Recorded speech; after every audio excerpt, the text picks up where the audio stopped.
আজ আমি আপনাদের সাথে শেয়ার করব ফুলকপির এমন একটা রেসিপি যেটা কিন্তু দুপুরে গরম ভাতের সাথে এমনকি রুটি পরোটার সঙ্গে দারুণ লাগে খেতে। নমস্কার বন্ধুরা, মনীষা রান্নাঘরে সবাইকে স্বাগত। আজকে আমি আপনাদের সাথে ফুলকপির এই রেসিপির জন্য নিয়েছি ফুলকপি। তো ফুলকপিকে আমি কেটে ছোট ছোট টুকরো করে নিয়েছি। তো ফুলকপিগুলো কিন্তু আমি গরম জলে কিছুক্ষণ ভিজিয়ে রেখেছিলাম। তো এখন ফুলকপিগুলো একটা মিক্সিং জারের মধ্যে নিয়ে নিচ্ছি, আর আমি কিন্তু একটু ঘুরিয়ে নেব। রেসিপির স্বাদটা একটু বাড়ানোর জন্য এখানে এক মুঠো পরিমাণে দিয়ে দিচ্ছি কড়াইশুঁটি বা মটরশুঁটি। দেখুন আমি একটু ঘুরিয়ে নিয়েছি, আপনারা চাইলে কিন্তু এখানে চপারে চপও করে দিতে পারেন। খুব মিহি করিনি আমি কিন্তু একটু গোটা গোটা রেখেছি। তো এখন আমি একটা মিক্সিং বোলের মধ্যে ফুলকপি আর কড়াইশুঁটির এই মিশ্রণটা নিয়ে নিচ্ছি। খুবই সহজ পদ্ধতিতে মাত্র কয়েক মিনিটের মধ্যে কিন্তু রেডি হয়ে যায় এই রেসিপিটা। এবার দেখুন আমি এর মধ্যে দিয়ে দিচ্ছি অল্প পরিমাণে ধনেপাতা কুচি আর দুটো কাঁচা লঙ্কা। তো কাঁচা লঙ্কা দুটো আমি কুচি করে নিয়েছি। এরপরে দেখুন এখানে দিয়ে দিচ্ছি আদা হাফ ইঞ্চি পরিমাণে, আর আদাটাকে আমি এইভাবে গ্রেট করে নিচ্ছি। যেহেতু আমি নিরামিষ বানাবো তার জন্য একটু আদা গ্রেট করে দিয়ে দিলাম।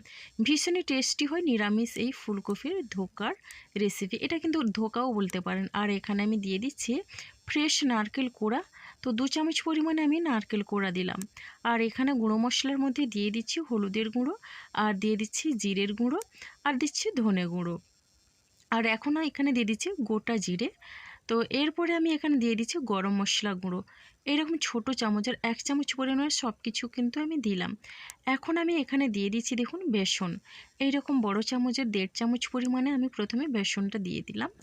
আর সবশেষে এখানে আমি অ্যাড করে দেব স্বাদ অনুসারে লবণ।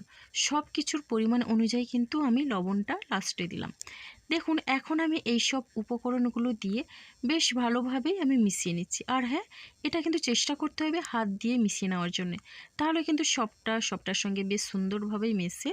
তো দেখুন এইভাবে আমি মিশিয়ে একটা ডোয়ের মতো রেডি করে নেব। এখানে কিন্তু কোনো রকমের জলের ব্যবহার করছি না।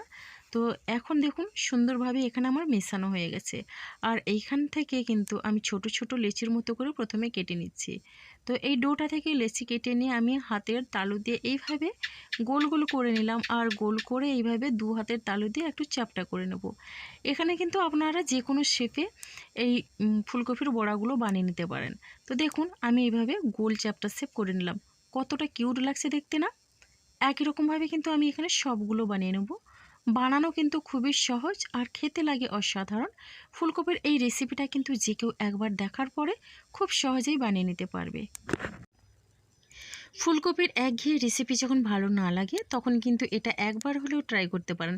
দেখবেন এটা খাওয়ার পরে কিন্তু এই রেসিপিটা কিন্তু আপনার ভীষণই পছন্দ হবে, আর এটাই কিন্তু বারবার খেতে চাইবেন।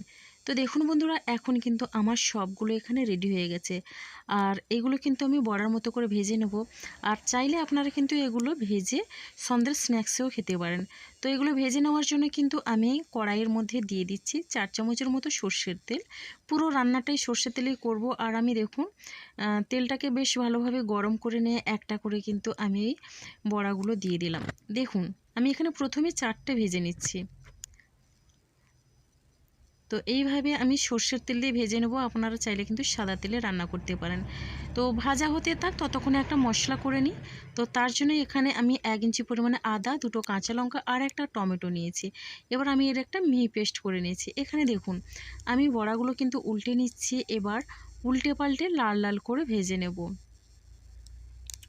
একটু লাল করে ভেজে নিতে হবে, তাহলে কিন্তু খেতে বেশ ভালো হয়। আর বড়াগুলো কিন্তু খুব সহজেই ভেঙে যাবে না। এখন কিন্তু আমি এক পিঠ এভাবে ভেজে নেওয়ার পরে উল্টে নিচ্ছি। উল্টে পাল্টে 2 সাইডটা আমি লাল করে ভেজে নিয়েছি। এই রকম সুন্দর কালার করে কিন্তু ভেজে নিতে হবে। আর এখন আমি এই বড়াগুলো তেল ঝরিয়ে তুলে নিচ্ছি। খুবই টেস্টি হয় এই বড়াগুলো খেতে, শুধু মুখেও আপনারা খেতে পারেন। এবার আমি বাকিগুলো একই রকমভাবে ভেজে নেব। খুবই অল্প সময়ের মধ্যে কিন্তু ভাজা হয়ে যায়। আর গ্যাসের ফ্লেমটা কিন্তু ভাজার সময় মিডিয়ামে রেখে ভেজে নিতে হবে, কোনো রকমে হাই ফ্লেম করা যাবে না। তো দেখলেন তো বন্ধুরা কতটা লোভনীয় হয়েছে এই বড়াগুলো।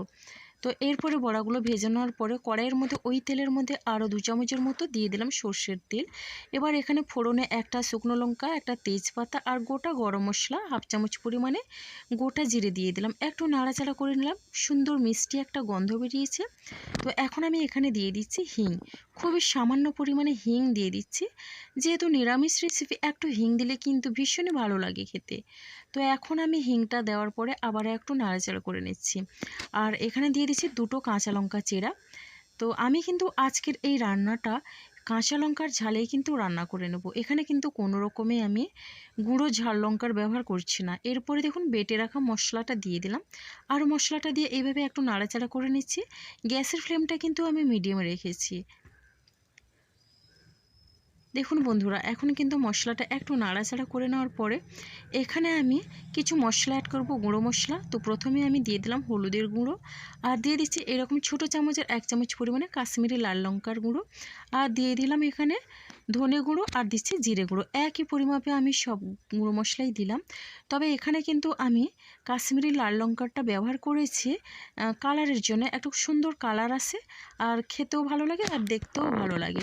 তো দেখুন বন্ধুরা, আপনারা চাইলে কিন্তু এখানে কাশ্মীরি লাল লঙ্কার গুঁড়ো নাও দিতে পারেন। আর দিয়ে দিলাম 1/2 চামচ পরিমাণে চিনি। নিরামিষ রেসিপিতে কিন্তু চিনি দিলে ভীষণই ভালো হয়। আর এই মশলা কষানোর সময় চিনিটা দিলে কিন্তু কালারটা খুব সুন্দর আসে আর স্বাদটাও ব্যালেন্স থাকে, খেতে বেশ ভালো হয়।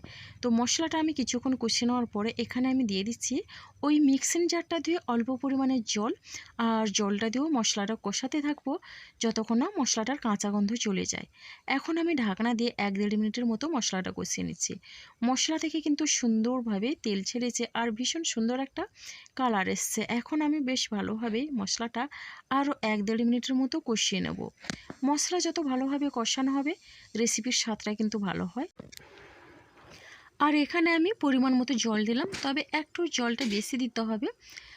যেহেতু আমি এখানে বড়াগুলো দেবো, তো বড়াগুলো জল টেনে নেয়, তো তার জন্য কিন্তু আমি জলটা একটু বেশি পরিমাণে দিয়ে বেশ ভালোভাবেই কিন্তু মিশিয়ে নিলাম। এবার দেখুন এখানে স্বাদ অনুসারে লবণ দিয়ে দিলাম, আর লবণটা দিয়েও আমি বেশ ভালোভাবেই মিশিয়ে নেব। তো এখন কিন্তু আমি এইভাবে মিশিয়ে নেওয়ার পরে ঝোলটা ফুটে ওঠা পর্যন্ত অপেক্ষা করব। দেখুন বন্ধুরা, এখানে কিন্তু ঝোলটা ফুটে উঠেছে, আর এখন আমি ভেজে রাখা বড়াগুলো দিয়ে দিলাম। একটা করে কিন্তু আমি বড়া দিয়ে দিচ্ছি, আর বড়াগুলো দিয়ে কিন্তু আমি বেশি সময় ধরে রান্না করব না।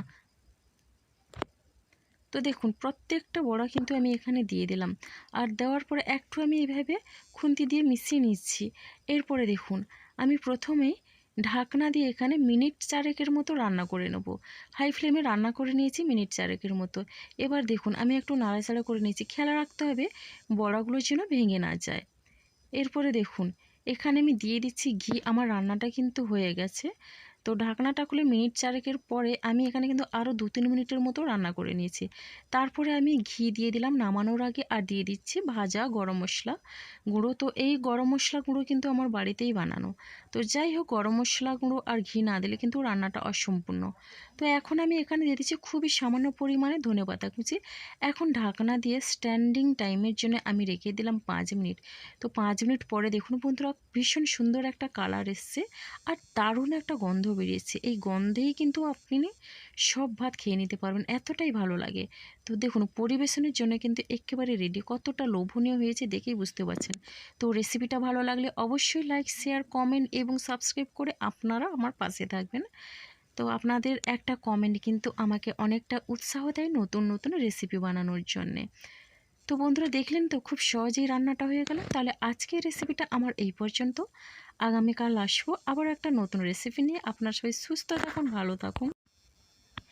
অসংখ্য ধন্যবাদ আর অনেক অনেক ভালোবাসা রইল আমার সোনা বন্ধুদের জন্য।